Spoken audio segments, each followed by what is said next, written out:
அன்பானவர்களுக்கு வணக்கம். இந்த பதிவானது சுக்கிரனுடைய பெயர்ச்சியை பற்றியது. இப்போ வரக்கூடிய இந்த தை அமாவாசை அப்படின்னு சொல்லக்கூடிய அந்த நாளிலிருந்து, அதாவது 29/1/2025 தை மாதம் 16ஆம் தேதியிலிருந்து சுக்கிரன்கிற கிரகம் உச்சகதியில் மீனராசியில் பெயர்ந்திருக்கு. இப்போ வரக்கூடியது சுக்கிரன் வக்கரகதியில் இருக்குது. எத்தனை நாள் இருக்குது? பொதுவாக சுக்கிரன் 27 நாட்களுக்கு ஒருக்க, 32 நாட்களுக்கு ஒருக்க, 35 நாட்களுக்கு ஒருக்க மாறிடும். சூரியன் நகரும்போது சுக்கிரனும் நகர்ந்து போயிடும். இதுக்கு விஞ்ஞான அடிப்படையில் டிகிரி, பாகை இப்படிலாம் சொல்லுவோம். அட்சர ரேகை, பூமத்திய ரேகை இப்படிலாம் சொல்லுவோம். அந்த மாதிரி இருக்கும்போது இப்போது புதனும் சூரியனும் ஒன்றாக இருந்தால் புத ஆதித்ய யோகம்னு சொல்கிறோம். ஆனால் சுக்கிரனுக்கு அப்படி எந்த யோகமும் கிடையாது. ஆனால் சுக்கிரன் உச்சத்தில் போகிறது மீனத்தில். சூரியன் அங்கே பங்குனி மாதம் வந்துடுதுன்னா சூரியனுக்கு அருகில் சுக்கிரன் அஸ்தமனம் ஆகிடுது. இந்த அஸ்தமனம்னு சொன்னால் அதுக்கு ஒரு விஷயத்தை முக்கியமாக பார்க்கணும். எப்படின்னா, குரு அஸ்தமனம் என்று சொல்லப்படும் காலங்களில் அதிகபட்சம் சுபகாரியங்கள் பண்ணவே கூடாது. அதுவும் குறிப்பாக இந்த ருக்வேதம்னு சொல்லக்கூடிய பிராமணர்களுக்கு இல்லை, முக்கியமாக இந்த ஆன்மீகத்தை ரொம்ப கடைபிடிக்கிறவங்க குரு அஸ்தமன காலத்தில் திருமணம் பண்ணக்கூடாது.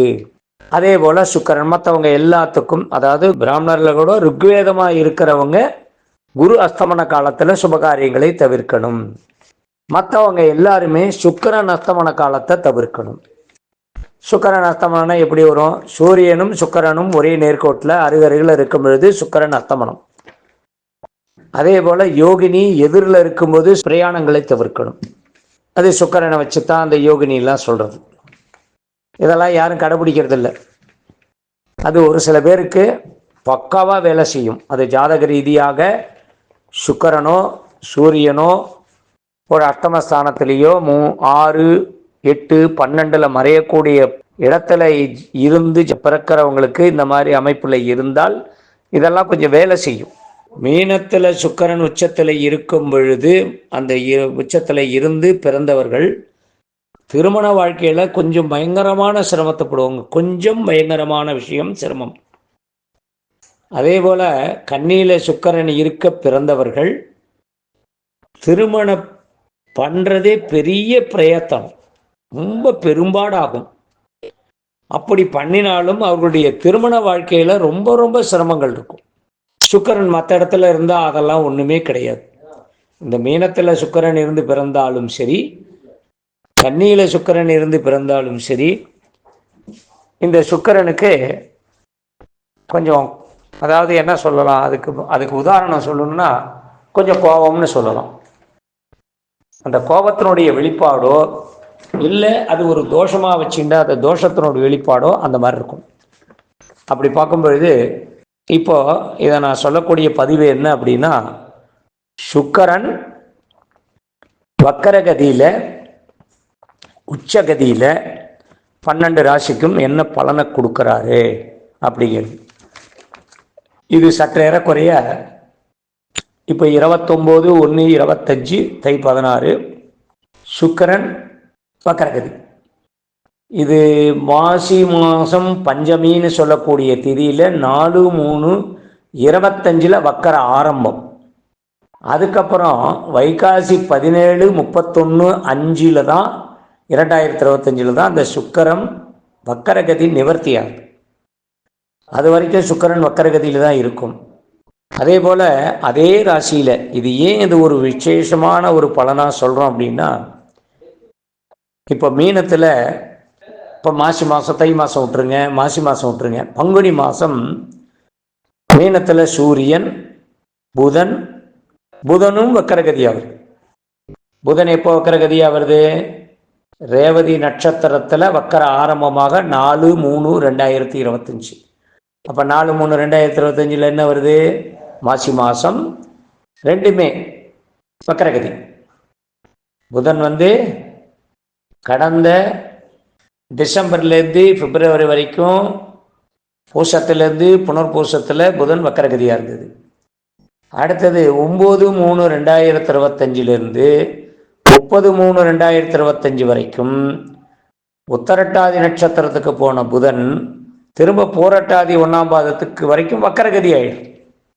ஆக இது 2 கிரகங்களும் வக்கரகதி பலன்களை கொடுக்கும். அது என்ன பலன்கிறது இப்போ 12 ராசிக்கும் அடுத்து உங்களுடைய ராசி பலனாக பார்க்கலாம். மகர ராசி அன்பர்களே, நம்ம எதையோ செய்ய போய் நமக்கு எதுவோ நடந்தது. ஆனால் எல்லாமே நம்ம தேடி போய் நம்மளாக பார்த்து உருவாக்கினது தான்.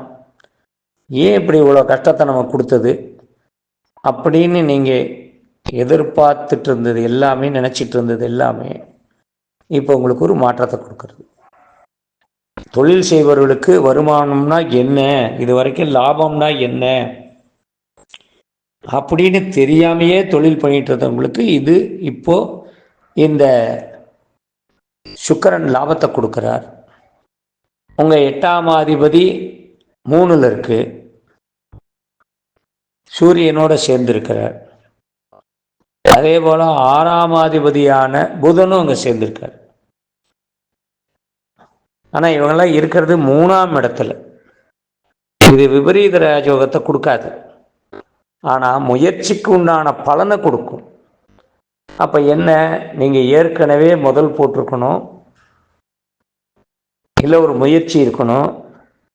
ஒரு தொழில் ஆரம்பிக்கிறீங்க, உங்களுடைய அறிவையும் உங்களுடைய செயலையும் மட்டும் மூலதனமாக வச்சு நீங்கள் ஒரு தொழில் ஆரம்பித்து செஞ்சிட்ருக்கீங்க. இது வரைக்கும் லாபமே இல்லை, வருமானமே இல்லை, ஏதோ கைக்கும் செலவுக்கும் சரியாக இருக்குது அப்படின்னு சொல்லக்கூடியவர்களுக்கு ஒரு லாபத்தை கொடுக்கறது. நிரந்தர உத்தியோகஸ்தர்களுக்கு ஒரு சொத்து வாங்கக்கூடிய ஒரு நேரம். மனைவியினுடைய கம்பல்ஷனுக்காகவாது நீங்கள் ஏதாவது ஒரு பொருள் வாங்கணும்.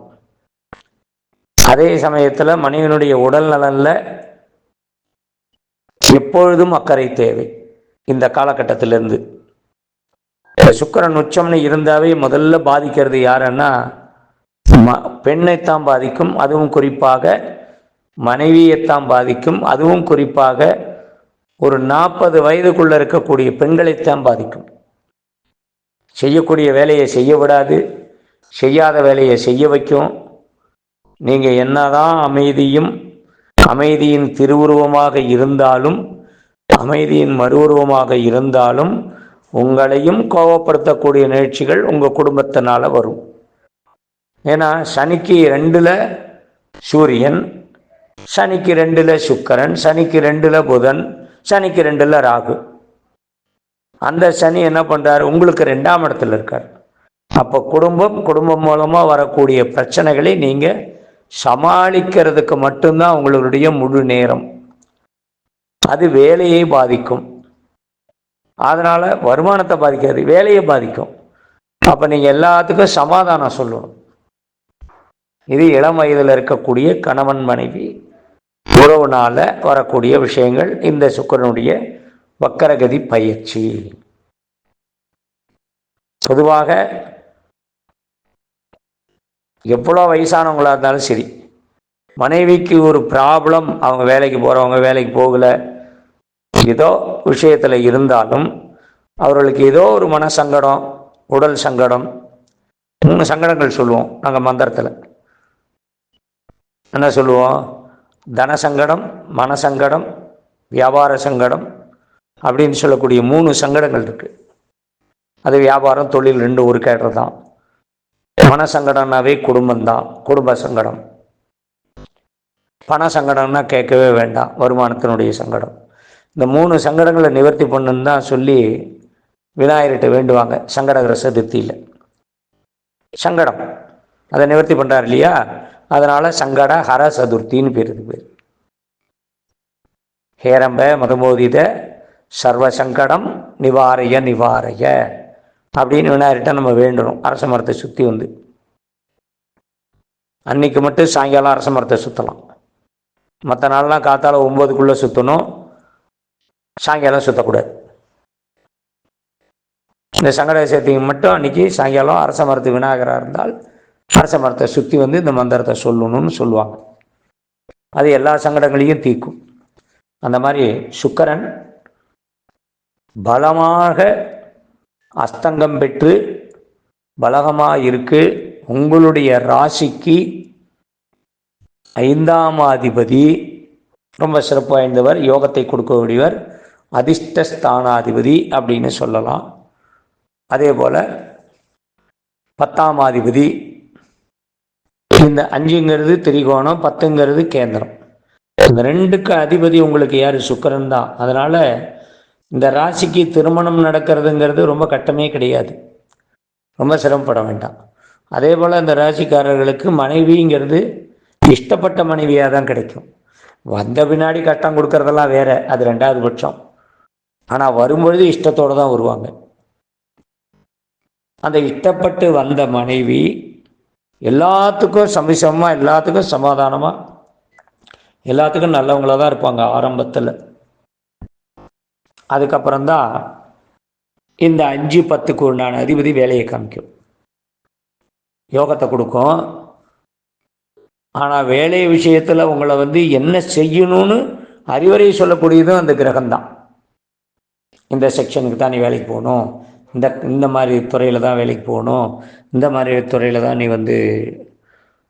துறையில் இருக்கிறவங்ககிட்ட தான் நீ பழகணும், அப்படிங்கிற மாதிரி சில கோட்பாடுகள்லாம் கொடுத்துரும். இருந்தாலும் உங்களுக்கு மனதில் சமாதான உணர்வு அதிகமாக இருக்கிறதுனால இந்த 8ஆம் அதிபதியான சூரியன் உங்களுக்கு 3ல் இருக்கிறதுனால ராஜயோகத்தை கொடுக்காட்டாலும் ஓரளவுக்கு ஒரு யோகத்தை கொடுப்பார், முயற்சியினால் யோகத்தை கொடுப்பார். அதனால் நீங்கள் என்ன செய்யணும்னு நினைக்கிறீங்களோ அதை இந்த காலகட்டத்தில் செய்யலாம். குறிப்பாக கலைத்துறை, சினிமா துறை, இந்த காணொளி துறையில் இருக்கக்கூடியவர்களுக்கு திடீர் வளர்ச்சி உண்டு. இதுவரை உங்களை பற்றி உங்கள் பேரையே சொல்லாதவங்க கூட மேலதிகாரிகள் உங்களுடைய பேரை சொல்லுவாங்க. ஓ, இவர் தான் இது செஞ்சாரா, ரைட், ஓகே, பாராட்டுக்கள் அப்படின்வாங்க. அதனால் எல்லாத்துக்கும் நீங்கள் சமாதானமாகவும் போகலாம், அமைதியாகவும் இருக்கலாம்.